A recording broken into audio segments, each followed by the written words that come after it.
Marcus Aurelius, the emperor philosopher, once wrote in his meditations, "You have power over your mind, not outside events. Realize this, and you will find strength." Imagine carrying the weight of an empire on your shoulders while facing wars, betrayal, and the constant presence of death, and yet maintaining serenity, clarity, and even compassion. How can someone remain unshaken when surrounded by chaos? The truth is, Marcus Aurelius and the Stoics discovered something that modern society desperately needs today: the art of caring for the self, not through indulgence or distractions, but through disciplined habits that shape inner strength, resilience, and true love for oneself. This is not about pampering yourself with fleeting pleasures, but about building a relationship with yourself so unbreakable that no external storm can move you. And in this video, we will explore 8 powerful Stoic self-care habits that will teach you how to love yourself deeply and become unstoppable in life. Self-care is often misunderstood in today's world. It is marketed as luxury, as spa days, as a shopping spree to relieve stress. But what the Stoics remind us is that true self-care is not temporary relief. It is long-term transformation. It is the deliberate cultivation of mental clarity, emotional balance, and strength of character. To love yourself is not to indulge yourself. It is to treat yourself as a soul worthy of greatness, discipline, and purpose. When you understand this, you realize that self-care in the Stoic sense is not softness but strength, not comfort but endurance, not escape but engagement with reality. These habits, when practiced daily, turn you into someone who respects their own mind, their own time, and their own soul. They create a foundation so firm that no insult, no setback, and no disappointment can shake your inner peace. In the next few minutes, I will share with you 8 self-care habits directly inspired by Stoicism. Each one is a tool, a practice, a way of living that you can begin to integrate into your daily routine. These are not vague ideas or motivational slogans. They are tested principles lived by warriors, philosophers, and emperors who endured hardships far greater than what most of us will ever face. And the promise is clear. If you learn and apply these habits, you will not only know how to truly love yourself, but you will also discover an unshakable strength that will make you unstoppable in the face of life's challenges. But here's the catch. Self-love in Stoicism does not mean avoiding pain or pretending difficulties don't exist. It means embracing the full reality of life with courage, discipline, and wisdom. It means showing up for yourself every day with actions that prove your worth to your own mind. You will see that each of these habits builds upon the others, like steps that take you closer to mastery over yourself. They will not be easy. They require reflection, honesty, and persistence. Yet that is precisely why they work, because easy habits bring shallow results, while Stoic habits bring transformation. As we go through these 8 habits, I want you to listen not just with your ears, but with your soul. Ask yourself, how can I apply this today? How would my life look if I lived this truth fully? What would it feel like to wake up every morning knowing I have the tools to face anything without losing myself in fear, anxiety, or self-doubt? The Stoics were not gods. They were human beings with the same emotions, the same struggles, the same flaws as us. Their greatness came from their habits, the discipline to return again and again to practices that shaped their character. If they could do it, so can you. And here is where it becomes even more exciting. Stay with me until the very end, because the last habit, the 8th one, is not just powerful. It is the foundation that ties all the others together. It is the one that Marcus Aurelius himself leaned on when life seemed unbearable. The one Epictetus insisted on when teaching his students how to endure hardship, and the one that has the potential to completely shift the way you see yourself and the world. Without it, the other habits are incomplete. With it, they become unstoppable. So, as we embark on this journey into the wisdom of Stoicism, I invite you to open your mind and allow these teachings to reach deep into your life. This is not just knowledge for philosophers in ancient Rome. This is timeless wisdom for anyone who seeks to live with strength, dignity, and peace in the modern world. By the end of this video, you will not only understand what it means to practice Stoic self-care, you will feel empowered to love yourself in a way that no one can take away from you. And that, my friend, is the path to becoming unstoppable. Now, before we begin with the first habit, I want you to pause and reflect on this. Self-love begins with awareness. It begins with acknowledging that you are worthy of care, discipline, and respect. To set this intention firmly in your mind, I want you to write a simple phrase in the comments: I respect myself. This is not just a sentence, it is a declaration. By writing it, you are affirming to yourself and to the world that you are ready to live with the strength of the Stoics, that you are ready to cultivate habits that will make you unshakable. Say it, write it, believe it. I respect myself. Habit 8, the discipline of morning reflection. Every single day begins with a battle, and most people lose it before they even leave their bed. They wake up, reach for their phones, scroll through messages, news, or notifications, and within seconds, their mind has been hijacked by chaos that does not belong to them. Before they have even taken their first conscious breath of the day, their inner state has already been handed over to external events. The Stoics, however, practiced something very different. For them, the morning was sacred. It was the moment when the soul prepared itself for the challenges ahead, the moment to anchor oneself in clarity and discipline. And this is where we find one of the most powerful self-care habits you can ever develop, the discipline of morning reflection. Marcus Aurelius began his days writing in what we now call his meditations. These notes were not meant to be published or admired by others. They were personal exercises of the mind, reminders to himself of how to live with virtue, patience, and resilience. He would write, "When you wake up in the morning, tell yourself, the people I deal with today will be meddling, ungrateful, arrogant, dishonest, jealous, and surly. They are like this because they cannot tell good from evil." In this passage, Marcus is not being pessimistic. He is being realistic. By beginning his day with reflection, he trained his mind to expect challenges, to prepare for them, and to face them without resentment. This is self-care at its highest level, taking control of your perspective before the world has a chance to control it for you. Think about your mornings. How often do you wake up rushed, already late, already anxious about tasks, obligations, or problems waiting for you? This is how most people live, trapped in reaction rather than action. Stoicism offers us a way out. The habit of morning reflection is not about adding another task to your routine, but about reclaiming the first moments of your day for yourself. It is a declaration that your mind belongs to you, not to the chaos of the world. By practicing this habit daily, you learn to build a fortress of calm within yourself before you step into the battlefield of life. So what does this reflection look like? It can be as simple as sitting quietly and breathing deeply, asking yourself, what is in my control today? What is not in my control? How can I act with virtue regardless of circumstances? These questions are not philosophical luxuries, they are weapons of clarity. Epictetus reminded his students constantly that control is the foundation of freedom. Some things are up to us, and some are not. By remembering this at the start of the day, you protect yourself from wasting energy on what lies outside your power. That is real self-care. Not escaping your problems, but refusing to let them dominate your peace of mind. Another aspect of this practice is setting intentions rooted in virtue. For the Stoics, the only true good was virtue, wisdom, justice, courage, and temperance.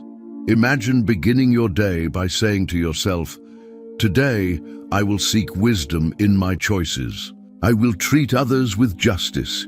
I will face difficulty with courage. I will restrain my impulses with temperance. These words are not empty affirmations. They are commitments. They shape your actions before the world tempts you with anger, distraction, or selfishness. In doing so, you create alignment between who you want to be and how you actually live. And that alignment is the deepest form of self-love. In modern times, science supports what the Stoics knew centuries ago. How you begin your day sets the tone for everything that follows. Psychological studies show that the first thoughts and actions after waking influence mood, productivity, and resilience throughout the day. If your morning begins in distraction and stress, you are more likely to carry those states with you. But if it begins in reflection, clarity, and deliberate intention, you are more likely to remain centered even when difficulties arise.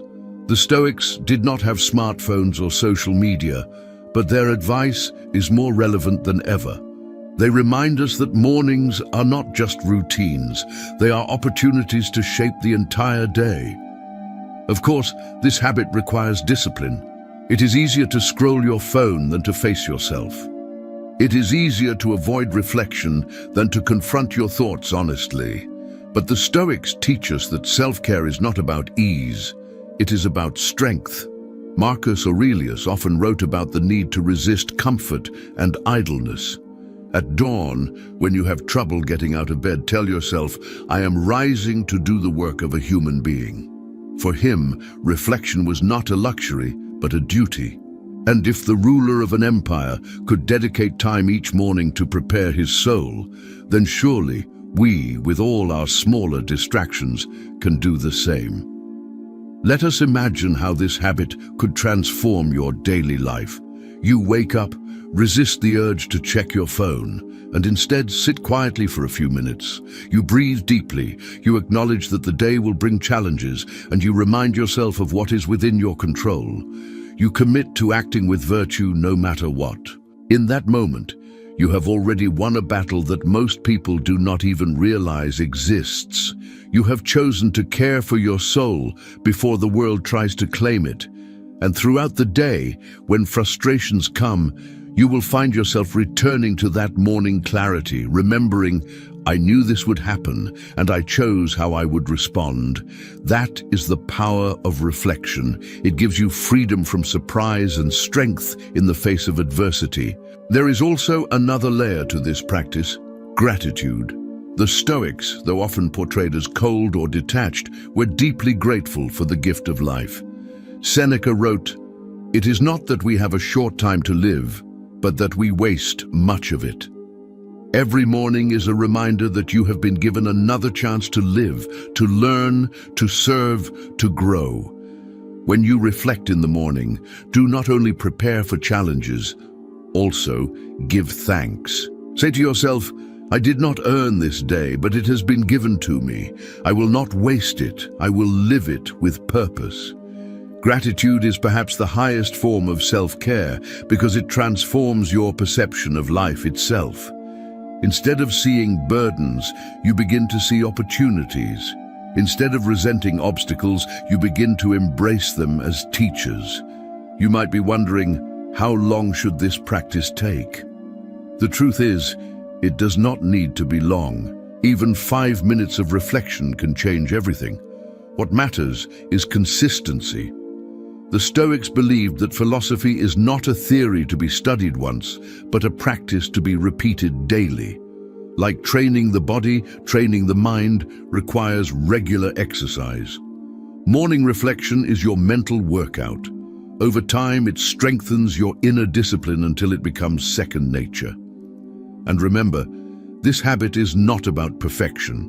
There will be mornings when you forget, when you are rushed, when you fall back into distraction. Do not condemn yourself for these moments. Simply return to the practice. The Stoics knew that falling is inevitable. What matters is rising again. Self-love is not about never failing.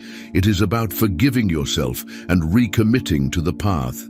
Each morning is a new chance to begin again, a fresh opportunity to align your actions with your highest values. In the modern world, people chase endless forms of self-care: diets, workouts, affirmations, therapies. Many of these have value, but without clarity of mind, they are fragile. Morning reflection is the foundation upon which all other forms of self-care stand. Without it, your actions are scattered, your discipline is inconsistent, and your peace is vulnerable. With it, everything else becomes more meaningful.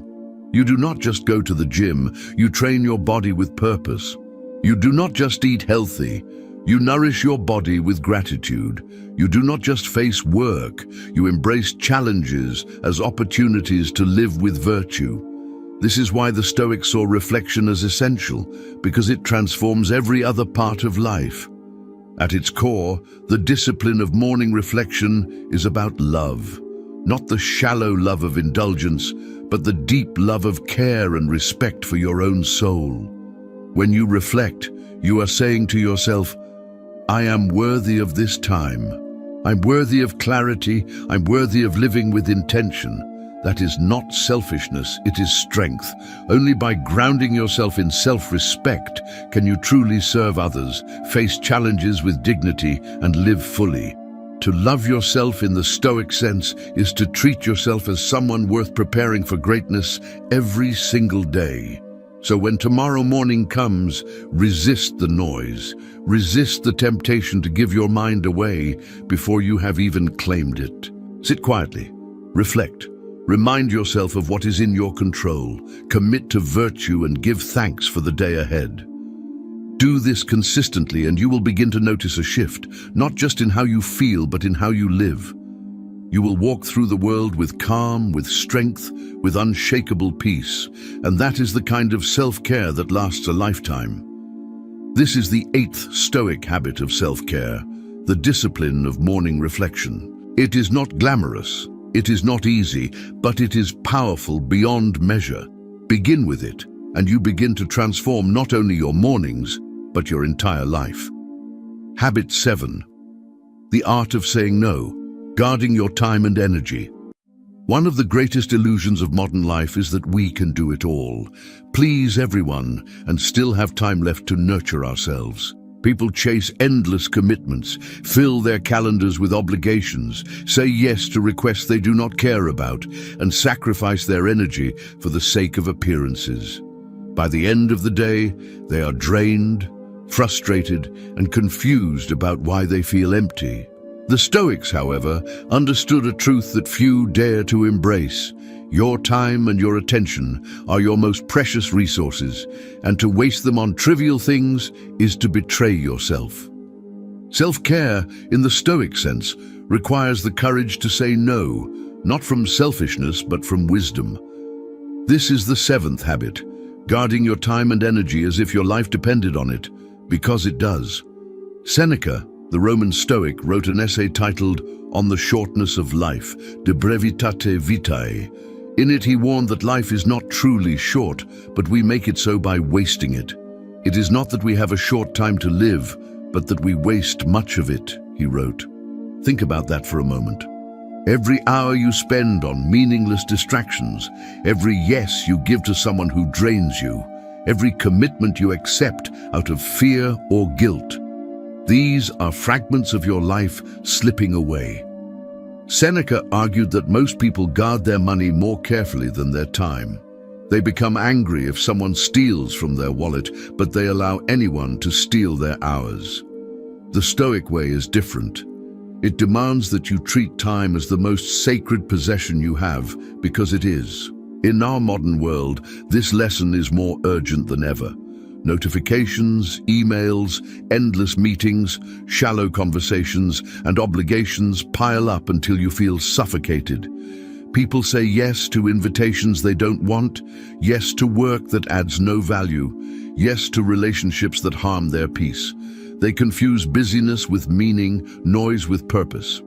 But deep down, they know the truth. Saying yes to everything is a slow form of self-destruction.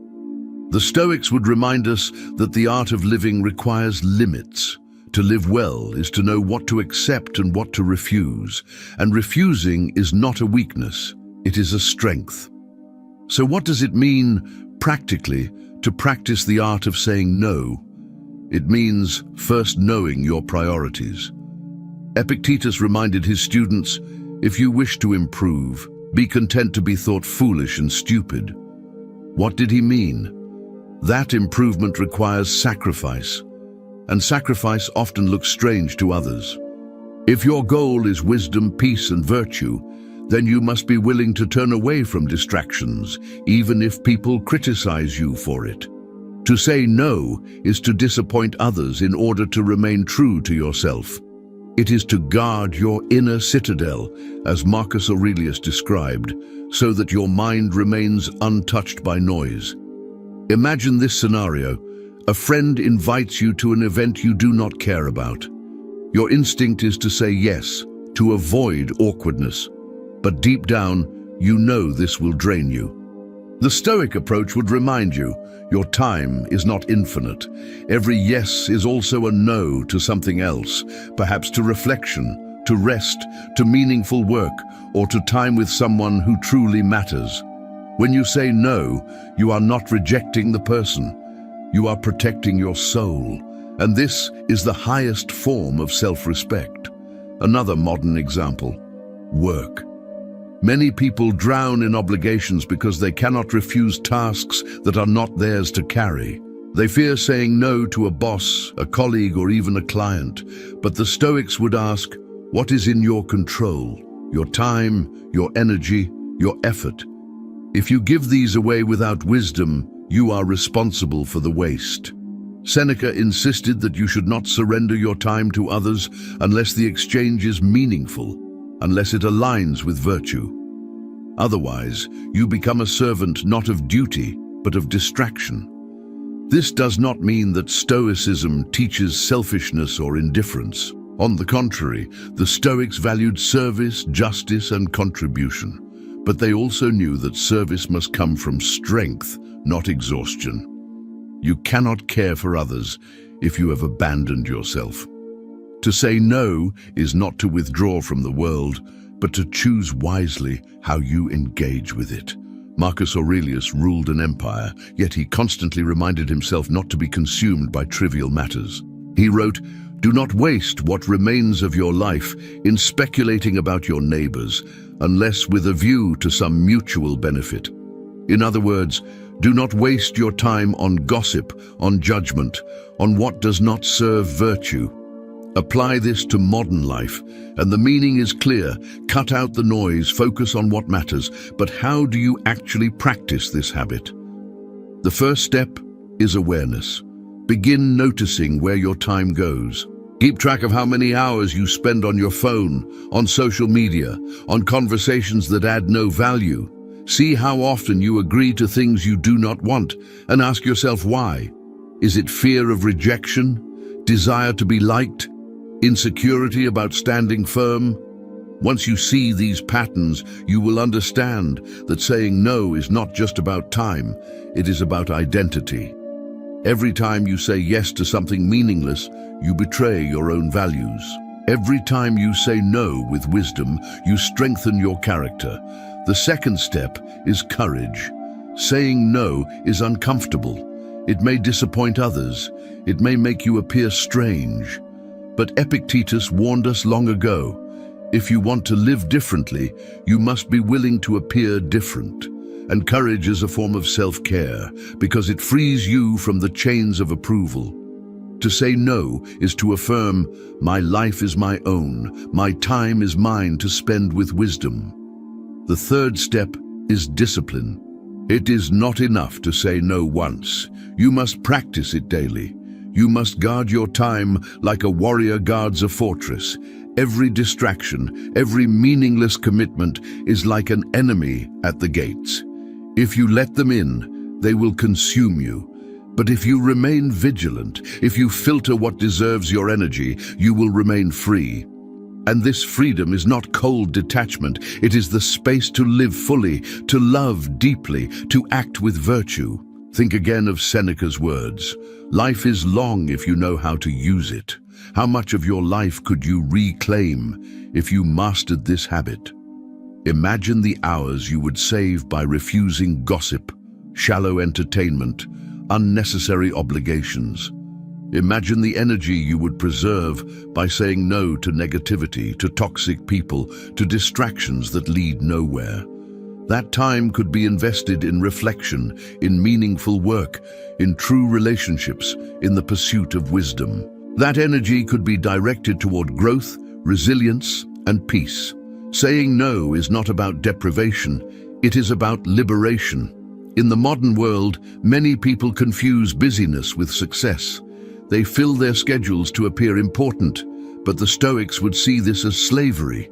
True greatness, they would argue, is the ability to focus only on what matters. Marcus Aurelius did not measure his life by how many tasks he completed, but by how well he lived in accordance with virtue. In our own lives, this means asking, am I living by my values, or am I simply busy? Every no is an opportunity to return to what is essential. At the deepest level, this habit is an act of love. To guard your time is to declare that your life has value. To protect your energy is to say that your soul deserves peace. To refuse what drains you is to embrace what nourishes you. When you say no wisely, you are not pushing the world away. You are opening space to live more fully within it. This is the paradox of Stoic self-care. By limiting, you expand. By refusing, you gain. By protecting, you thrive. So begin today. Reflect on where your time has been wasted, where your yes has betrayed you. And then, with courage and clarity, begin to practice the art of no. Do it not with anger, not with arrogance, but with calm dignity. Say no because you love yourself enough to live with purpose.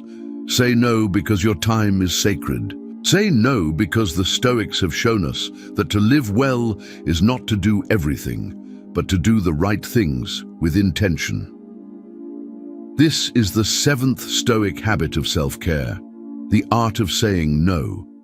Guard your time, guard your energy, and you will discover that self-love is not indulgence but discipline, not weakness but strength.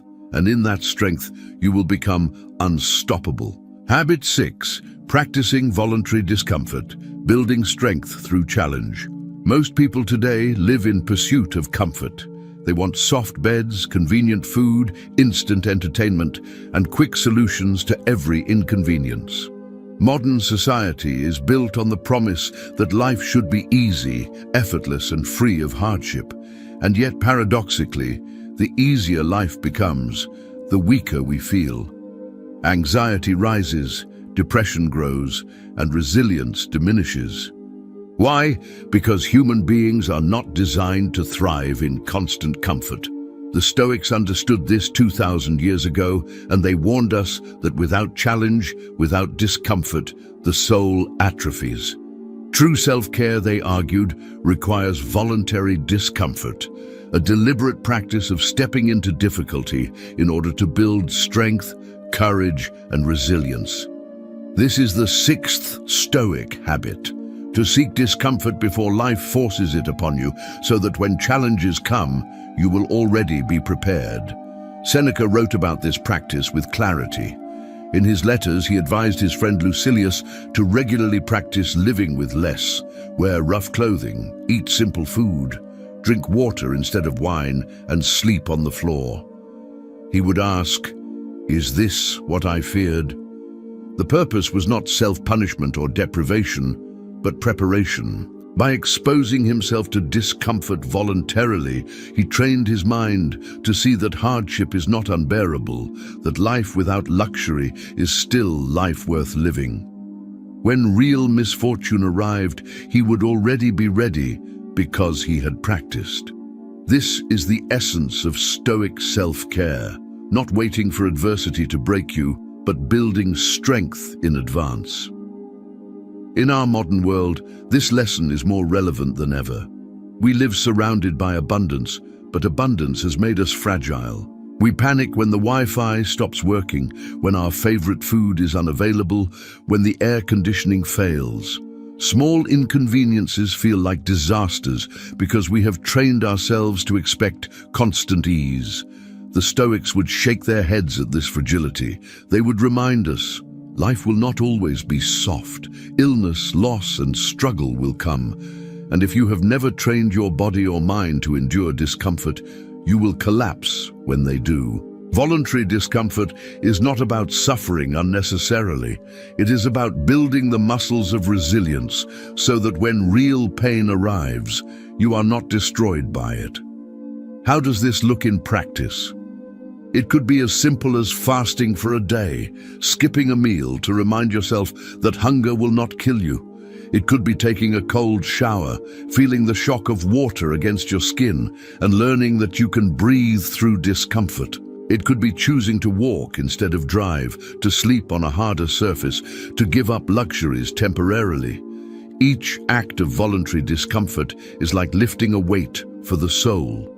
It strengthens your willpower, your discipline, your ability to endure. And most importantly, it teaches you that you do not need external comforts to be whole. Epictetus, born a slave, knew the value of endurance. He taught his students not to fear hardship, but to welcome it as training. He compared life to a wrestling match. The greater the difficulty, the more glory in surmounting it. Skillful pilots gain their reputation from storms and tempests. For him, voluntary discomfort was a way of sharpening the spirit. If you want to be strong, you must practice strength. If you want to be free, you must free yourself from dependency on comfort. Every act of voluntary discomfort is a declaration. I am stronger than my circumstances. I do not depend on ease to live well. Marcus Aurelius also embraced this mindset. As emperor, he could have lived in constant luxury, yet he chose simplicity. He wore plain clothes, ate modest meals, and practiced endurance in his daily life. In his meditations, he reminded himself constantly not to be softened by privilege. It is in your power to live free from all compulsion in the greatest tranquility of mind, even if all the world cries out against you as much as they choose. He knew that true strength does not come from what surrounds you, but from what lives within you. And the way to build that inner strength is to test it, to expose it to challenges, to willingly face what others avoid. In modern psychology, this practice aligns with the concept of hormesis, the idea that small doses of stress make the body stronger. Exercise works this way. By lifting weights, you damage muscle fibers, and in healing, they grow stronger. The mind works the same way. Small doses of discomfort build resilience. Cold exposure, fasting, endurance training, and discipline in daily routines all function as controlled stressors. They teach the nervous system that discomfort is not danger, that challenge is not catastrophe. The Stoics discovered this truth intuitively centuries before science confirmed it. But voluntary discomfort is not only physical, it is also mental and emotional. It can mean choosing to have a difficult conversation instead of avoiding it. It can mean sitting in silence without distraction, resisting the urge to escape into entertainment. It can mean facing your fears directly rather than numbing them with pleasure. Each of these practices builds inner fortitude. They strip away illusions and teach you to stand naked before reality. And that ultimately is the deepest form of self-care, to stop running from life and to face it with courage. Now you might ask, why is this self-care? Isn't discomfort the opposite of care? Not for the Stoics. For them, care meant strengthening the soul, preparing the self for the trials of existence. Indulgence weakens, discipline strengthens. To care for yourself is not to shield yourself from all pain, but to build the strength to endure it when it comes. Imagine two people. One lives in constant comfort, avoiding every hardship. The other practices voluntary discomfort regularly. When adversity arrives, illness, financial loss, betrayal, which one will stand firm? Which one will crumble? The Stoics leave no doubt. The one who has trained in discomfort will endure, while the one who avoided it will break. That is why this habit is essential. Let us bring this into daily life. Tomorrow morning, instead of reaching for your phone, sit in silence for 10 minutes. Notice the discomfort of stillness. Breathe through it. Another day, skip a meal. Notice the hunger and remind yourself that it does not control you. Take a cold shower, not to punish yourself, but to practice endurance. Sleep one night on the floor and discover that you can still rest. Walk when you could drive. Carry your groceries instead of using a cart.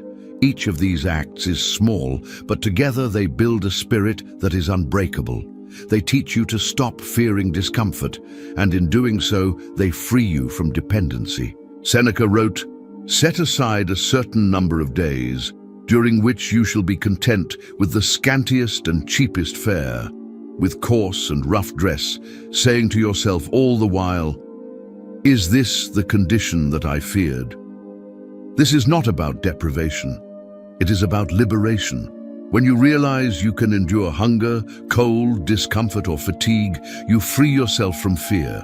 You stop living in terror of losing comfort because you know you can live without it. That knowledge is priceless. It is the deepest form of self-love, to know that nothing outside you can break you. This habit also transforms how you view luxury.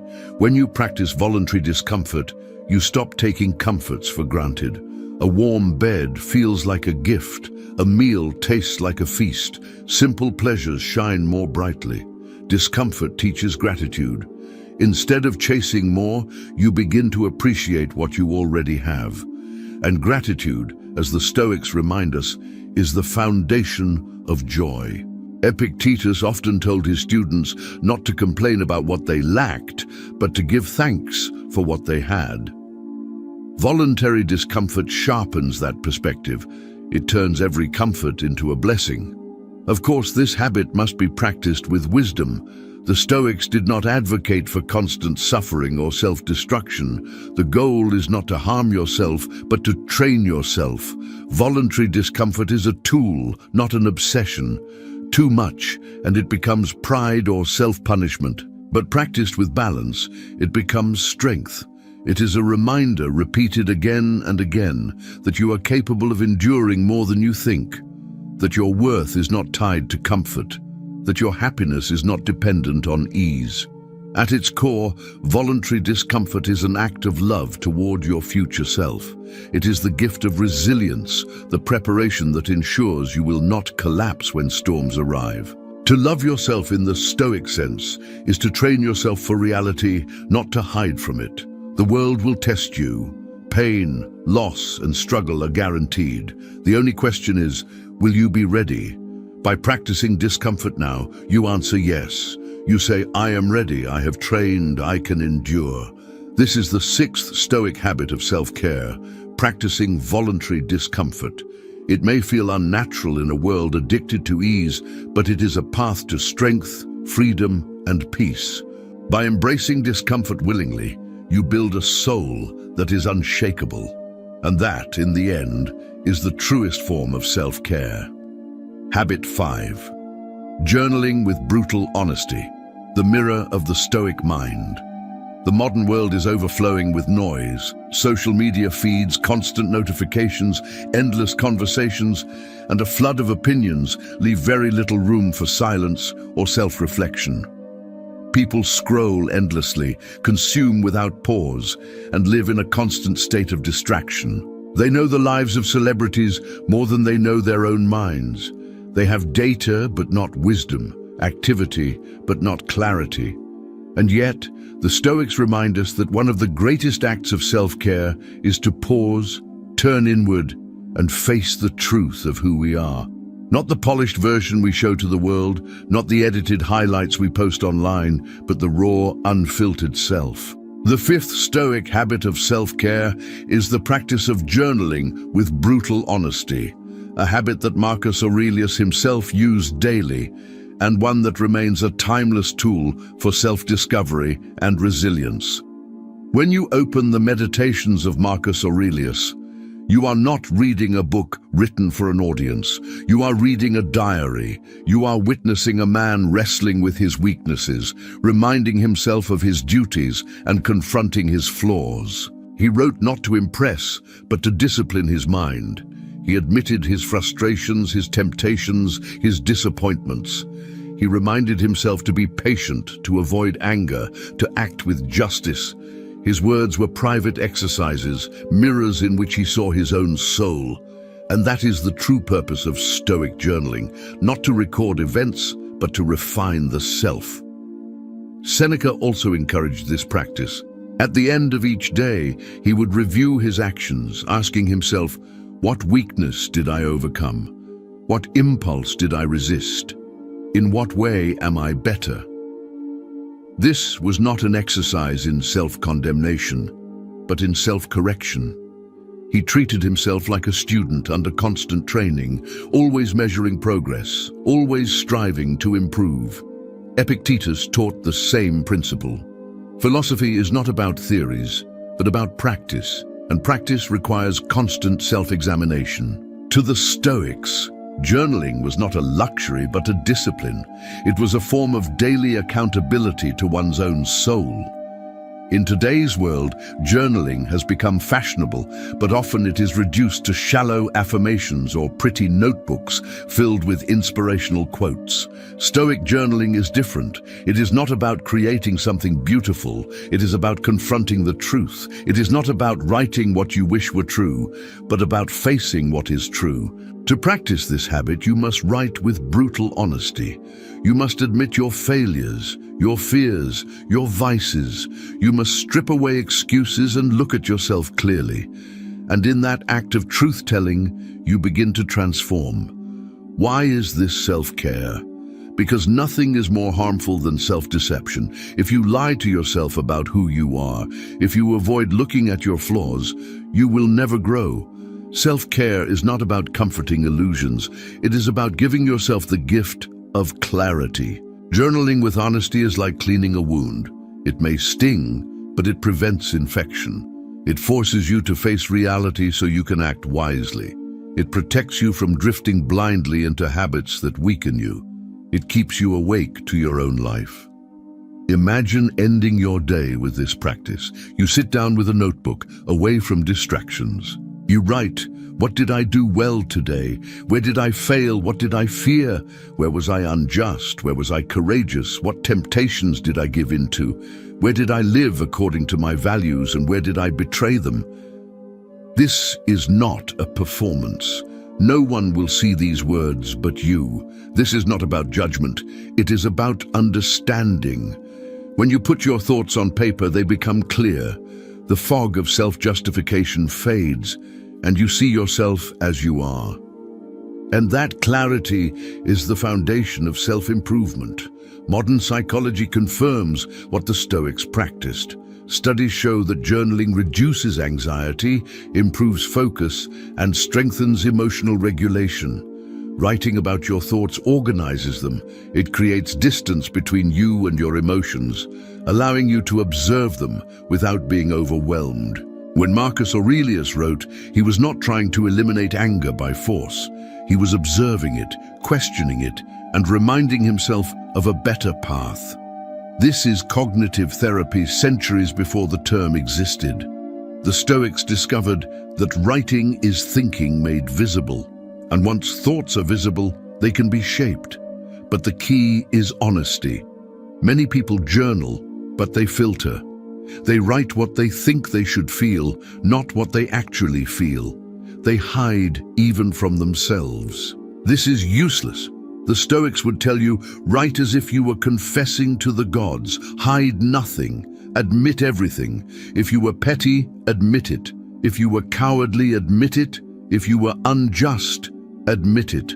Honesty is the beginning of wisdom. Seneca wrote, I shall keep watching myself continually and, a most useful habit, will review each day. This review is only useful if it is true. Brutal honesty is not cruelty. It is medicine. It cleanses the soul. Now, how do we apply this in daily life?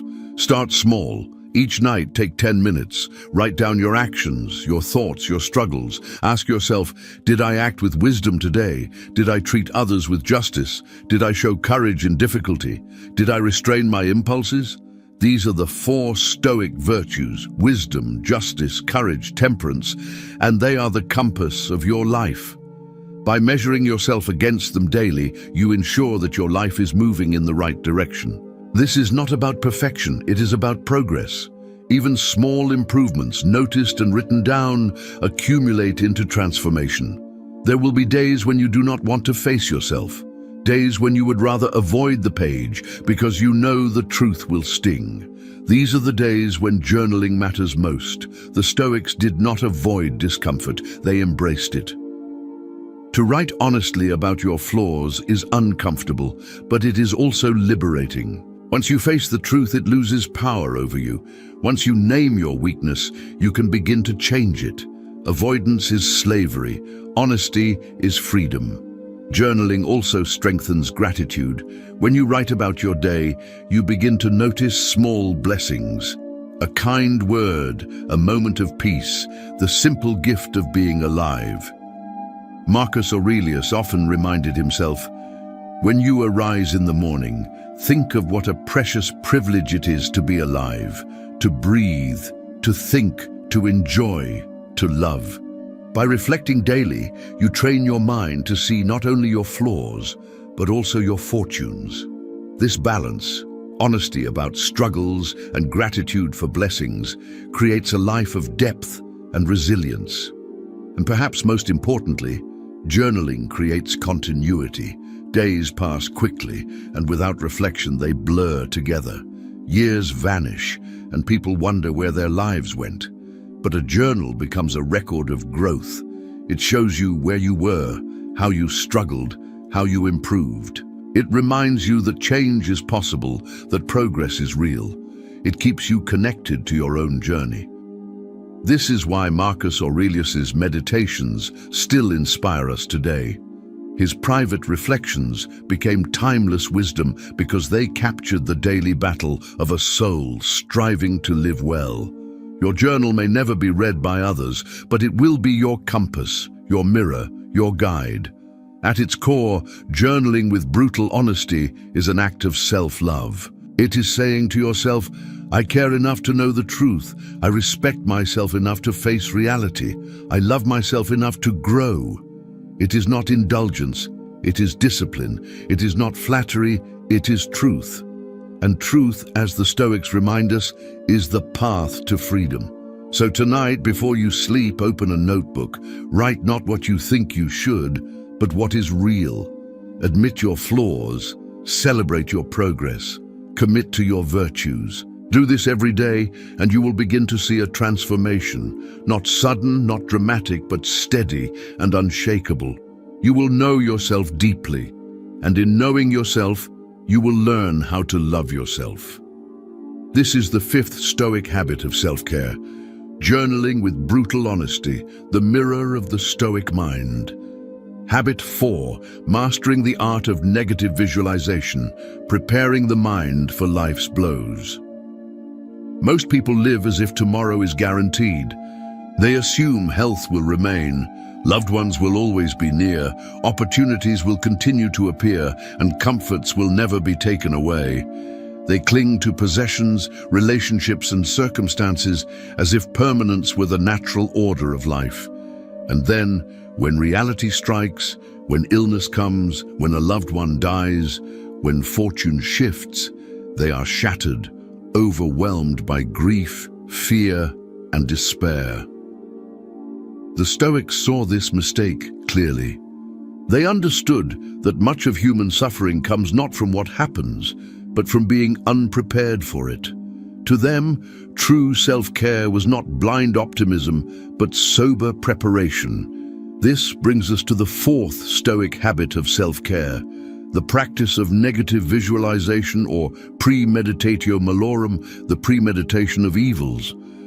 Marcus Aurelius reminded himself daily that life is fragile. In his meditations, he wrote, "You could leave life right now. Let that determine what you do, say, and think." For him, awareness of mortality was not morbid, but liberating. By remembering that death is possible at any moment, he sharpened his focus on living well. He refused to waste time on trivialities because he knew time was not infinite. This habit of contemplating loss and death made him more grateful, more disciplined, and more resilient.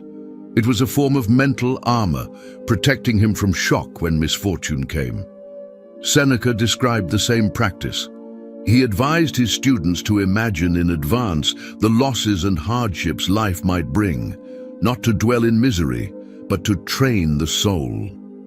He robs present ills of their power who has perceived their coming beforehand, he wrote. In other words, when you visualize difficulty, you lessen its sting. You become familiar with the possibility of loss, and when loss comes, it does not crush you. It may still hurt, but it does not surprise you. Negative visualization is not about pessimism, it is about preparation. Epictetus took this further. He instructed his students to remind themselves before embracing a loved one that the person is mortal. When you kiss your child, say to yourself, "Tomorrow he may die." To modern ears, this sounds harsh, even cruel. But Epictetus was not encouraging detachment. He was encouraging presence. By remembering the fragility of life, you cherish each moment more deeply. You stop taking people for granted.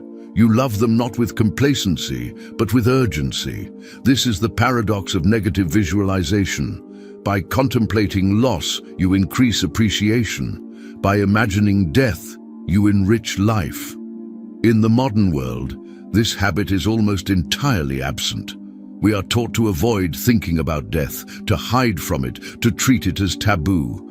We distract ourselves with entertainment, consumption, and constant stimulation, all in an attempt to forget our mortality. But the cost of this denial is fragility.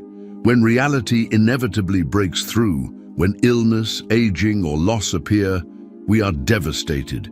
We collapse because we never prepared. The Stoics would say, this is not self-care, this is self-deception.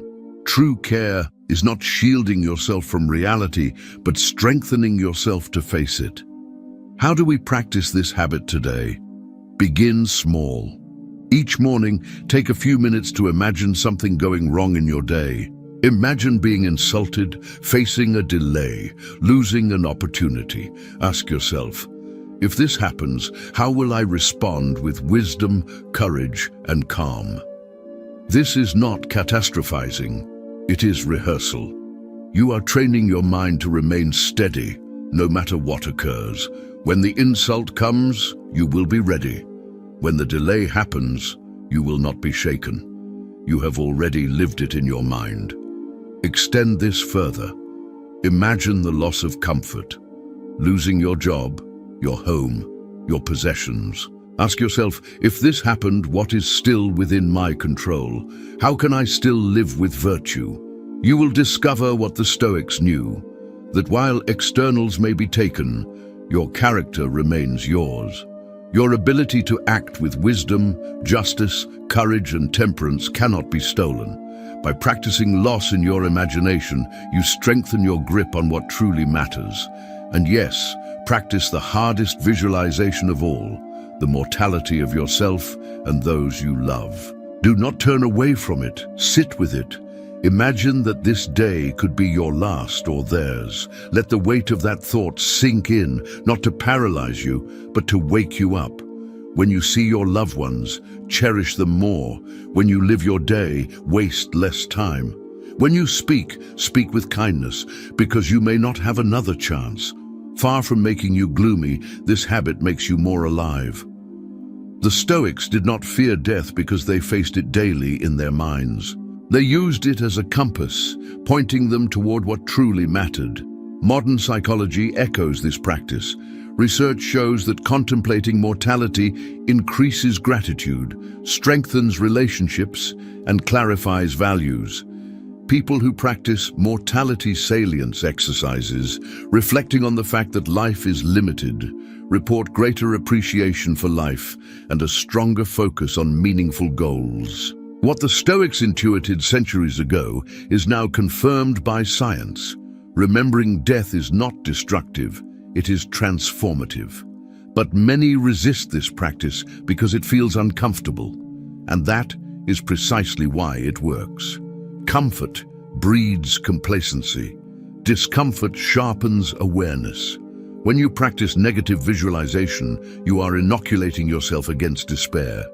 You are building resilience by facing reality before it forces itself upon you. You are saying, I am not afraid to look at the truth. I am not afraid to live fully aware of life's fragility. That courage is self-care.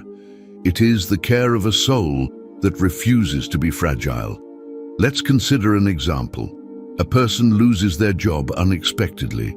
Most people would spiral into panic, anger, and despair, but someone who has practiced negative visualization has already rehearsed this scenario. They have already asked themselves, if I lose my job, how will I respond with calm and resourcefulness? When the event happens, it still hurts, but they are not destroyed. They act with clarity. They adapt. The preparation pays off. Another example. A loved one becomes ill. The unprepared person is crushed, unable to process the reality, but the Stoic, who has contemplated mortality, does not collapse. They weep, yes, but they also cherish the time that remains. They live with presence, gratitude, and love. The practice makes the difference between despair and resilience.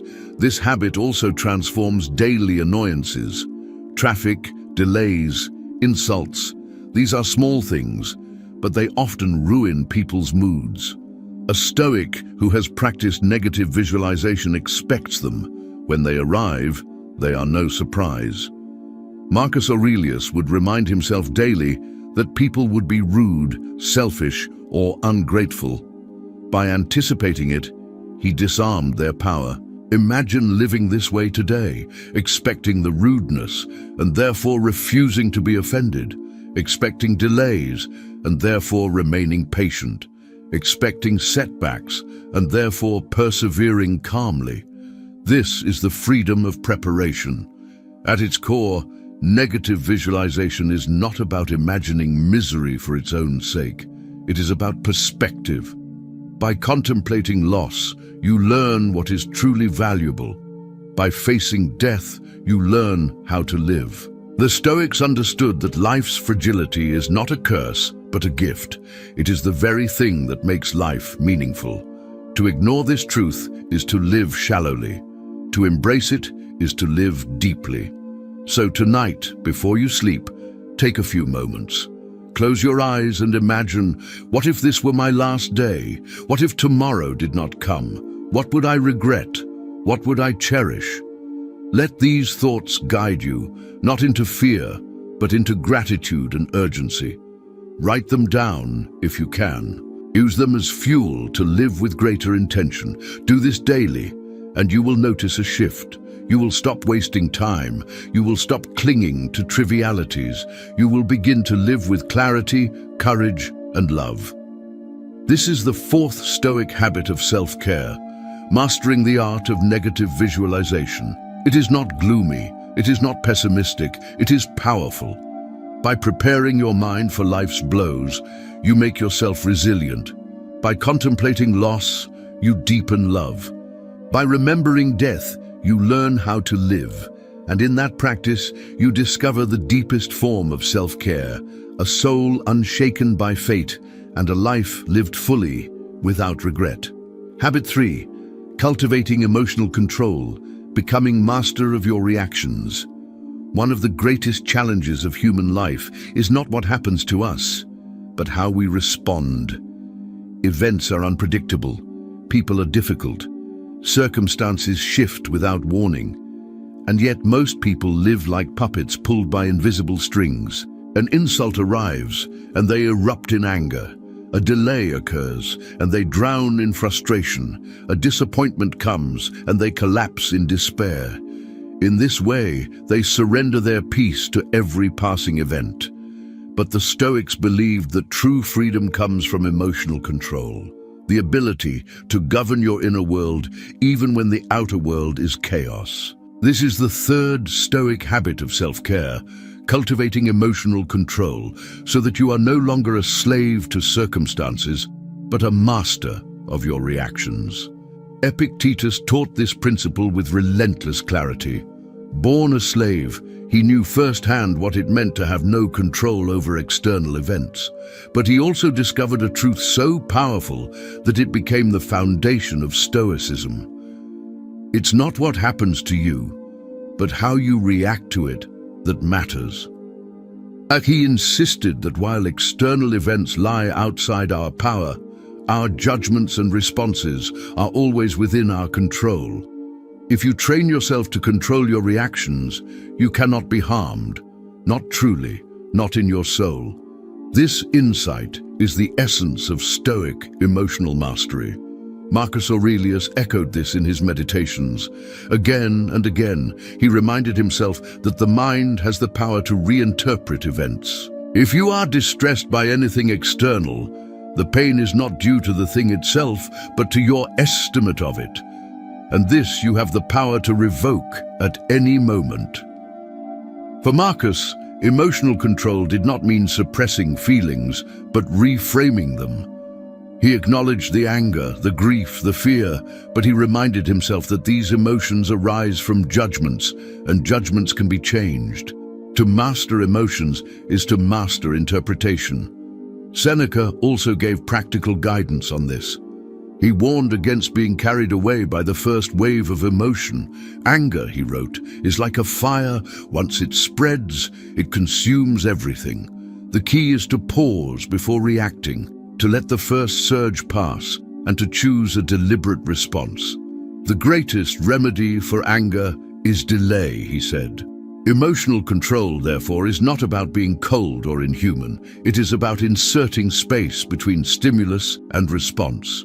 It is about remembering that you always have a choice. Why is this habit self-care? Because losing control of your emotions is exhausting.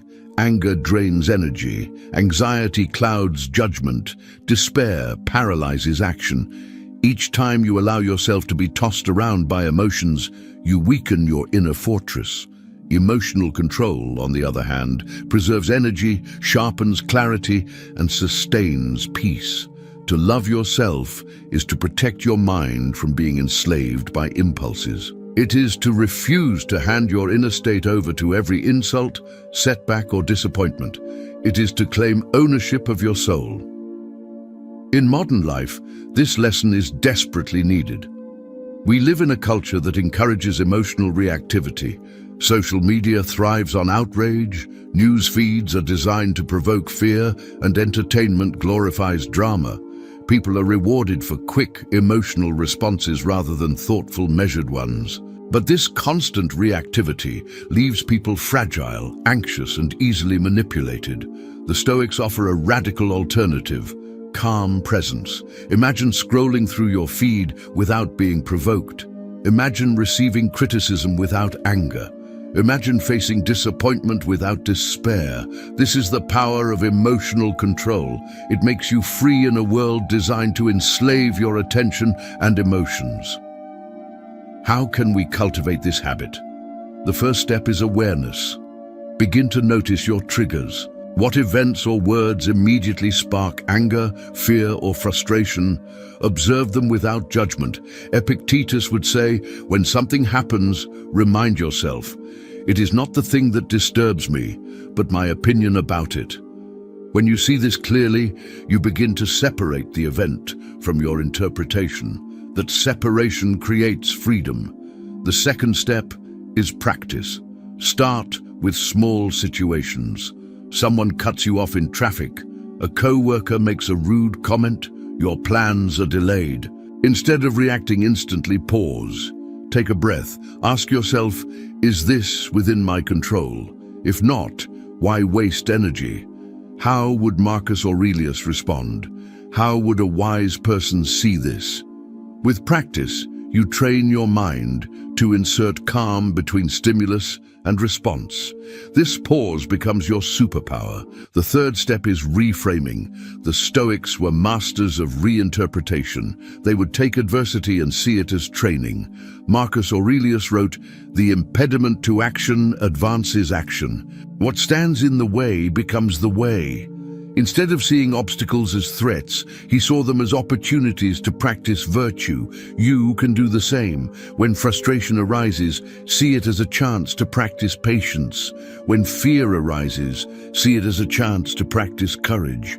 When insult arises, see it as a chance to practice self-control. By reframing, you turn every challenge into a teacher. The fourth step is reflection. Each evening, review your day. Where did you lose control? Where did you succeed in mastering your emotions? What could you do better tomorrow? This practice, which Seneca himself followed, creates continuous improvement. Emotional control is not achieved in one day. It is built through daily reflection and correction. Over time, your responses become calmer, your perspective broader, your peace deeper. This habit also transforms relationships. Most conflicts are fueled by emotional reactivity, anger answered with anger, insult answered with insult. When you practice emotional control, you break the cycle. You respond with calm instead of escalation. You listen instead of reacting. You choose wisdom over impulse. This not only preserves your own peace, but often disarms the other person. Emotional control is contagious. Your calm becomes an anchor in the storm of others' emotions. Of course, emotional control does not mean repression. The Stoics did not deny feelings. They acknowledged them, understood them, and guided them. They distinguished between impressions, the immediate sensations of fear, anger, or desire, and assent, the decision to indulge those feelings. The first is natural, the second is within your control. You cannot stop the initial spark, but you can choose whether to fan it into a fire. Emotional control is not about becoming a stone. It is about becoming a master sculptor of your inner world. Modern psychology again confirms this wisdom. Cognitive behavioral therapy, which is rooted in Stoic philosophy, teaches that emotions are shaped by beliefs. Change the belief, and the emotion changes. Mindfulness practices, too, echo Stoic awareness, observing thoughts without judgment, creating distance between self and emotion. The Stoics anticipated these methods centuries ago, proving that their insights are not only timeless, but scientifically sound. At its deepest level, this habit is about freedom. If you cannot control your emotions, you are a slave, not to people, but to impulses. Anger becomes your master, fear your dictator, desire your ruler. But if you master your emotions, you are free. You are untouchable. The world can insult you, disappoint you, even strike you, but it cannot control you. Your mind remains your own. This is the essence of Stoic self-care, protecting your freedom by governing yourself. So tomorrow, when frustration arises, pause, breathe. Remember Epictetus. You have power over your mind, not outside events. Choose your response. Choose wisdom over impulse, calm over chaos. Each time you do this, you strengthen your inner fortress. Each time you resist reactivity, you grow freer. Over weeks, months, and years, this practice will transform you. You will no longer be tossed by every wave of emotion. You will stand like a rock against the storm. This is the third Stoic habit of self-care, cultivating emotional control. It is not easy, but it is freedom. It is not repression, but mastery. By learning to govern your reactions, you protect your peace, strengthen your character, and love yourself in the deepest way possible. And when you achieve this, no insult, no setback, no circumstance will ever rule over you again. Habit 2. Practicing the dichotomy of control, freeing yourself from unnecessary suffering. At the heart of Stoicism lies one of the most powerful insights ever discovered by the human mind. Some things are within our control and some things are not. Epictetus opened his Enchiridion with this principle, making it the very foundation of Stoic philosophy. Some things are up to us and some are not. Everything in life flows from this distinction. If you cling to what lies beyond your power, you will live in frustration, anxiety, and despair. If you focus only on what is truly yours, your judgments, choices, and actions, you will live in freedom, peace, and strength. This is the second Stoic habit of self-care, practicing the dichotomy of control every single day. Why is this principle self-care? Because nothing drains human energy more than trying to control the uncontrollable. People waste hours worrying about what others think, raging about events they cannot change, clinging to possessions that will one day be lost. They fight against the natural flow of life, and in doing so, they destroy their own peace. The Stoics understood that self-care is not indulging in comfort, it is protecting your mind from unnecessary suffering. And the surest way to suffer less is to distinguish clearly between what is within your power and what is not. Epictetus taught his students to apply this principle relentlessly. He told them, your body, your reputation, your possessions, your position, these are not truly yours. They can be taken from you by illness, by slander, by theft, by chance. To tie your happiness to them is to hand your soul to fortune. What is truly yours is only this: the ability to judge wisely, to choose with integrity, to act with courage, to govern your own mind. That, and nothing else, is within your power. Everything else is borrowed, temporary, beyond control. If you can live with this clarity, no storm can shake you. Marcus Aurelius applied this principle as emperor. Surrounded by wars, betrayals, and the pressures of ruling an empire, he reminded himself daily, you have power over your mind, not outside events. Realize this and you will find strength. He could not control whether enemies invaded, whether people praised or insulted him, whether fortune lifted or crushed him. But he could control how he thought, how he chose, how he acted. And in that mastery, he found serenity even in chaos. If an emperor could practice this habit, how much more can we in our smaller daily struggles? Seneca also saw the folly of chasing control over externals. He warned that people spend their lives trying to bend the world to their desires, only to discover that the world does not obey. He wrote, "We suffer more in imagination than in reality." Why? Because most of our suffering comes from resisting what we cannot change. The wise person, he said, aligns their desires with reality. Instead of demanding that events conform to their will, they conform their will to events. This is not resignation, it is strength. To say yes to reality as it unfolds is not weakness, it is the deepest form of freedom. In our modern world, this principle is revolutionary.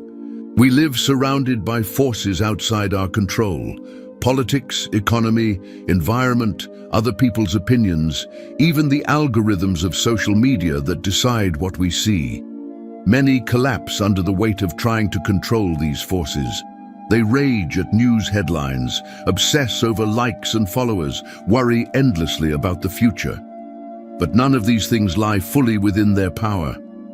The Stoics would tell us, you are wasting your soul. Instead, focus on what is truly yours. Your thoughts, your choices, your actions, your character, that is where your freedom lives. How can we practice this habit? The first step is constant reminder. Epictetus told his students to repeat to themselves, you are but an actor in a play, whose length the playwright chooses. If he wants it short, it is short. If long, it is long. If he wants you to act as a beggar, act it well. If a king, act that well. The role is not yours to choose. The performance is. Each day remind yourself, I cannot control events, but I can control how I meet them. The second step is detachment from outcomes. When you act, focus not on the result, which depends on many external factors, but on the effort, which is entirely yours.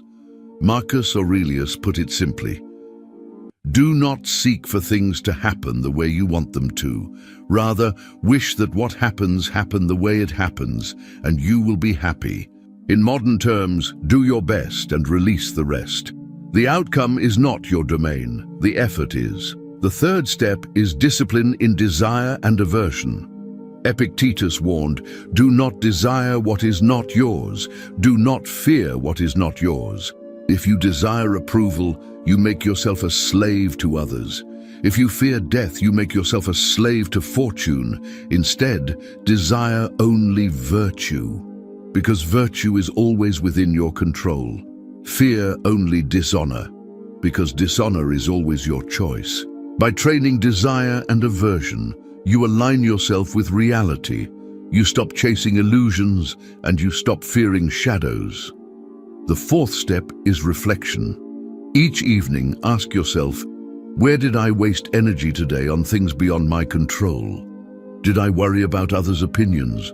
Did I rage at circumstances? Did I cling to outcomes? And then remind yourself, peace lies only in focusing on what is mine, my choices, my actions, my thoughts. Over time, this reflection strengthens the habit. Slowly, you begin to let go of the uncontrollable and reclaim the freedom of your soul. Why is this habit so transformative? Because most human misery comes from forgetting it. Consider someone obsessed with being liked. They bend themselves to please others, suffer when criticized, and despair when rejected. But others' opinions are not within their control. If they remembered this, they would free themselves from slavery. Consider someone who fears death constantly. They waste their life worrying about its approach. But death is not within their control. If they accepted this, they would live more fully. Consider someone who clings to wealth. When fortune shifts, they collapse. But wealth is not within their control. If they trained themselves, they would remain calm even in loss. The dichotomy of control is the master key to freedom. Modern psychology again affirms this wisdom. Therapies based on Stoic principles teach patients to separate controllable from uncontrollable factors. This reduces anxiety and builds resilience. Athletes, soldiers, and leaders also practice this mindset.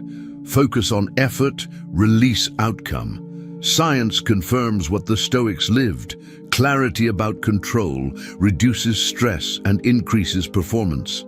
At the deepest level, this habit is an act of love toward yourself. To chase control over the uncontrollable is to abuse your soul.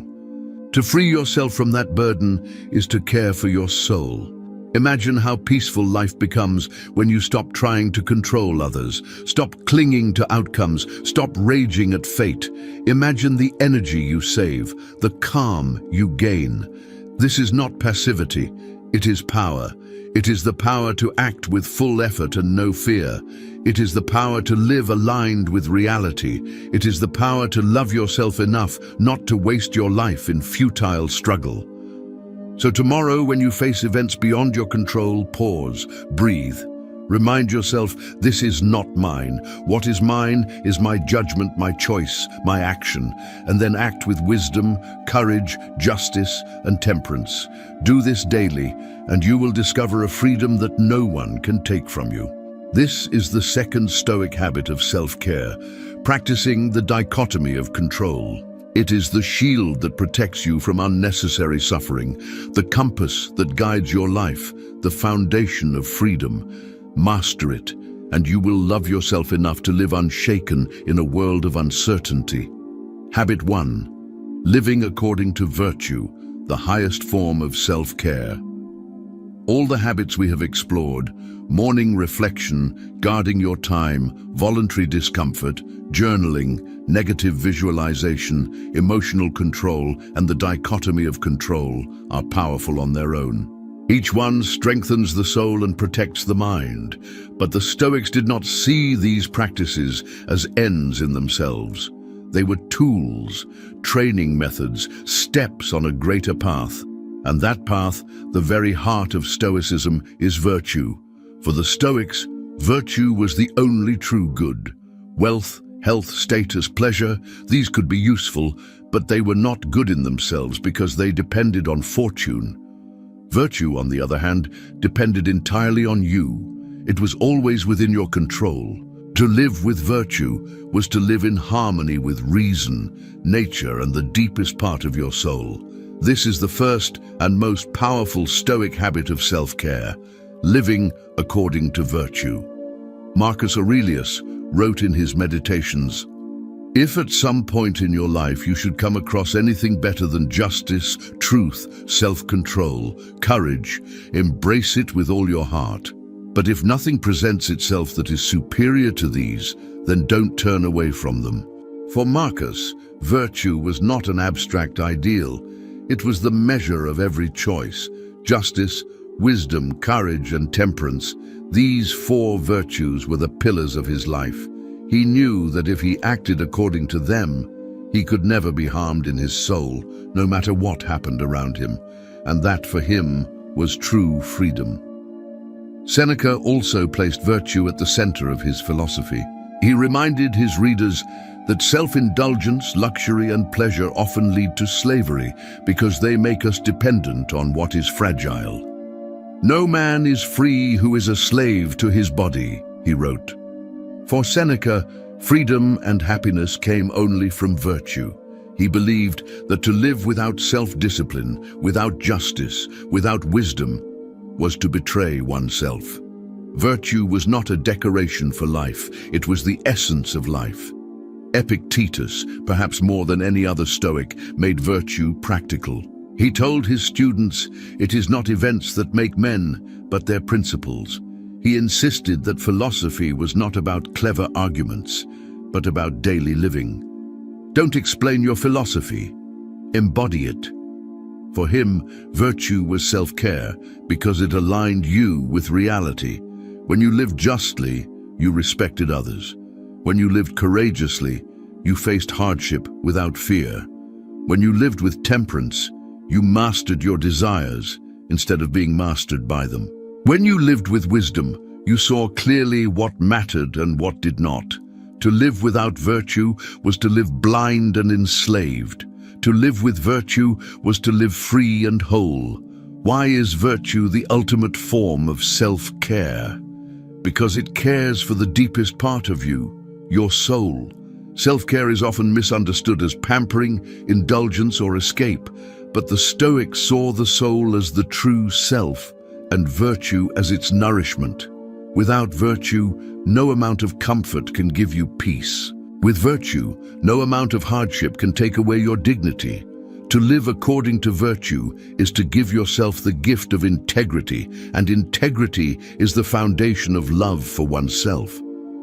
Consider the modern world. People chase pleasure in endless cycles, new gadgets, new experiences, new indulgences. They believe these will bring happiness, but happiness always fades, and so they chase more. The Stoics would say, this is not self-care, this is self-destruction. True care is not found in chasing what fades, but in building what lasts. And what lasts is virtue. If you act with justice, you will have peace in your conscience. If you act with courage, you will have strength in adversity. If you act with temperance, you will have freedom from excess. If you act with wisdom, you will have clarity in confusion. These are not fleeting pleasures, they are enduring strengths. Virtue also transforms suffering. Life will bring pain, loss, and injustice. Without virtue, these crush the spirit. But with virtue, they become opportunities for greatness. Marcus Aurelius faced war and plague, yet he saw them as arenas to practice justice and courage. Seneca faced exile and condemnation, yet he used them to deepen his wisdom. Epictetus endured slavery and lameness, yet he transformed them into strength of character. They did not avoid suffering, they transformed it through virtue, and so can we. But how do we practice virtue today? The Stoics give us clear guidance. Begin with the four cardinal virtues: wisdom, justice, courage, and temperance. Wisdom is the ability to see clearly what is good, what is bad, and what is indifferent. It is the habit of aligning your thoughts with reality. Justice is treating others fairly, respecting their dignity, and seeking the common good. Courage is facing fear, hardship, and even death with strength and dignity. Temperance is mastering your desires, restraining impulses, and living with balance. These virtues are not abstract. They are practical. In every decision, you can ask, am I acting with wisdom?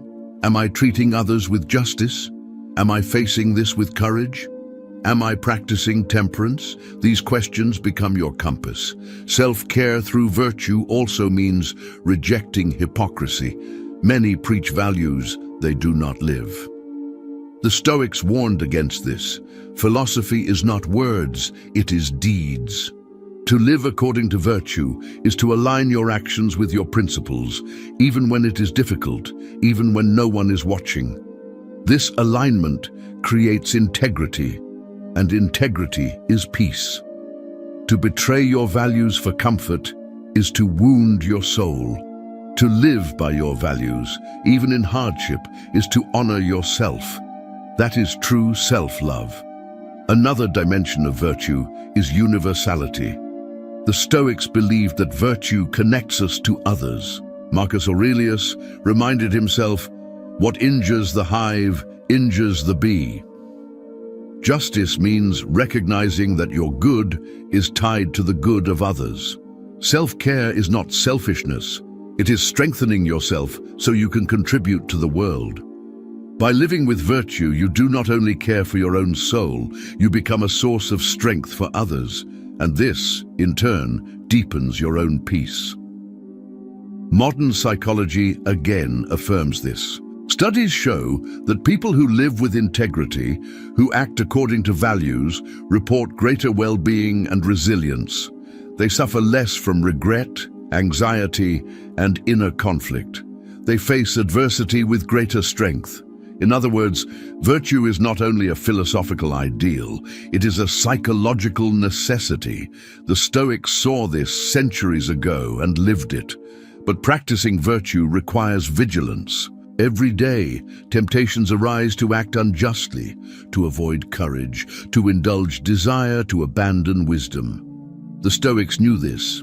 That is why they practiced constant reflection, journaling, and preparation. Virtue is not a one-time decision. It is a daily discipline.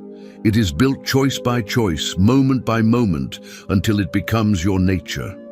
This is why Marcus Aurelius wrote his Meditations, to remind himself again and again of virtue. If even an emperor needed daily reminders, how much more do we? At the deepest level, virtue is love. Not sentimental love, but love in its truest form, respect for yourself and for others, alignment with truth, harmony with nature. To live with virtue is to love your soul enough to discipline it, to love others enough to treat them justly, to love reality enough to accept it. Virtue is not harsh. It is the highest form of care. So tomorrow, when you wake up, remind yourself, the only true good is virtue. Ask yourself throughout the day, what would wisdom choose? What would justice demand? What would courage do? What would temperance restrain? Live by these answers, and you will discover a strength deeper than comfort, a peace greater than pleasure, a freedom no one can steal. This is the first Stoic habit of self-care. Living according to virtue. It's the foundation of all others, the compass of the Stoic life, the ultimate act of self-love. Master this, and you will not only love yourself, you will become unstoppable. As we reach the end of this journey through the 8 Stoic habits of self-care, take a moment to breathe and reflect on what you have just absorbed. Think about it. You now hold in your hands a set of principles that have carried emperors, slaves, and philosophers through some of the harshest storms life has ever unleashed. Marcus Aurelius carried these habits in the middle of war and plague. Seneca clung to them through exile and political betrayal. Epictetus lived them through the chains of slavery and the limitations of a broken body. These were not men who had easy lives. Yet they lived with peace, strength, and dignity because of the very habits we have explored together. And now, they are yours too. The world today will tell you that self-care is about indulgence, distraction, and comfort. It will try to sell you things to fill the void. But the Stoics whisper something far deeper, something timeless, that true self-care is not about escape. It is about mastery. It is about learning how to live with yourself in such a way that you are not fragile, not easily broken, not tossed about by every storm. It is about becoming the kind of person who can look into the mirror and say, with full honesty, I respect myself. And when you respect yourself, you begin to love yourself, not with shallow affection, but with a love so deep it becomes the foundation of strength. Think back to the 8th habit, the discipline of morning reflection. Imagine what your life would look like if every single day began not with noise and distraction, but with clarity and intention. Imagine waking up and claiming your mind before the world has a chance to steal it. That alone could transform your days. Then recall the 7th habit, the art of saying no. Think of how much energy you would reclaim if you stopped scattering yourself in 1,000 directions and instead guarded your time as if it were sacred. You would no longer live as a servant to the demands of others. You would live with dignity and purpose. The 6th habit taught you the power of voluntary discomfort. Imagine how unshakable you would become if you trained yourself to endure challenge willingly instead of running from it. When life struck hard, you would already be ready. The 5th habit revealed the power of journaling with brutal honesty, a mirror for the soul.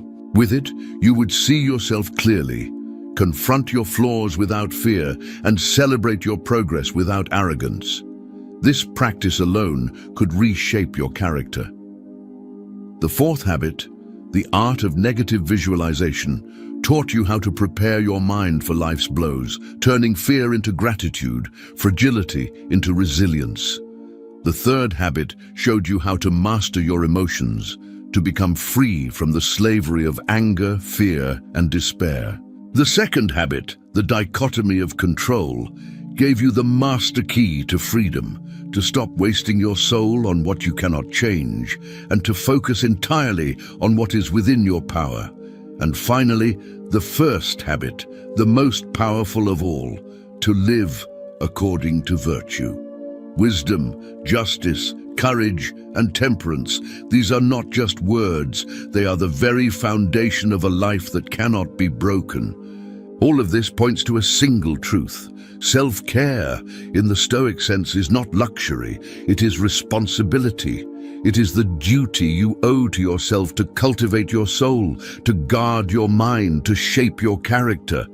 No one else can do this for you. The world will try to shape you, fortune will try to break you, and others will try to pull you in every direction.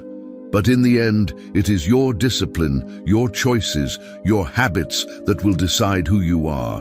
The Stoics have handed you the tools. The question is, will you use them? And here is where the power of Diary Stoic comes in. This is not just a channel, it is a reminder that you are capable of more than you think. A reminder that strength, peace, and love for yourself are not found in comfort, but in discipline. A reminder that you are not powerless in the face of life. You have power over your mind, and that power is everything. Each time you come back here, each time you listen and reflect, you are sharpening your soul. You are choosing to step into the lineage of those who lived with dignity no matter what.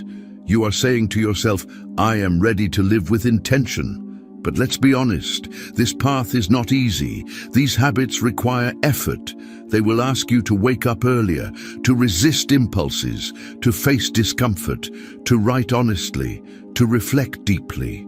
They will ask you to pause when you want to react, to accept when you want to resist, to choose virtue when you want to indulge.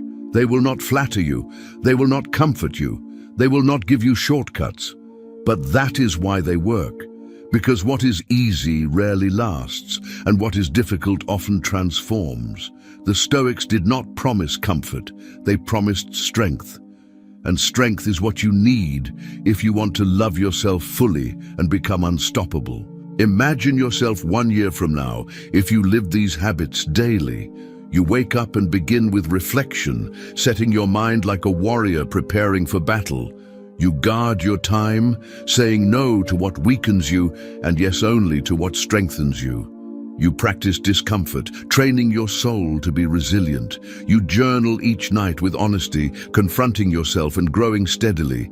You visualize challenges before they arrive, and so they cannot shake you. You master your emotions, no longer tossed by every insult or delay. You live by the dichotomy of control, wasting no energy on what is not yours. And above all, you live according to virtue, walking through life with wisdom, justice, courage, and temperance. Can you see it? Can you feel the strength, the calm, the unshakable presence you would have? That is the promise of Stoicism. That is the life you can choose. So now, as we close, I want you to take this seriously. Not as entertainment, not as information, but as transformation. Philosophy is not meant to be admired, it is meant to be lived. Do not let these habits remain as words in your mind. Put them into practice. Choose one today. Begin small. Take one step, and then another tomorrow. Over time, you will build momentum, and momentum will build character, and character will build destiny. The Stoics did not become wise overnight. They became wise through daily practice. You can too. And finally, I want you to seal this journey with a commitment. Write in the comments a simple phrase: I live with virtue. Let it be your declaration, your promise to yourself.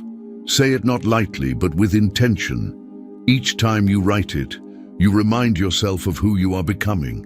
You remind yourself that you are not here to live passively, but to live with strength, dignity, and purpose. You remind yourself that you respect yourself enough to live by the highest values. This is not the end, this is the beginning. The habits are yours, the tools are in your hands, and the path is open. Walk it, practice it, live it, and remember, you are not alone. Diary Stoic is here to remind you, to guide you, to walk beside you on this path of resilience and wisdom.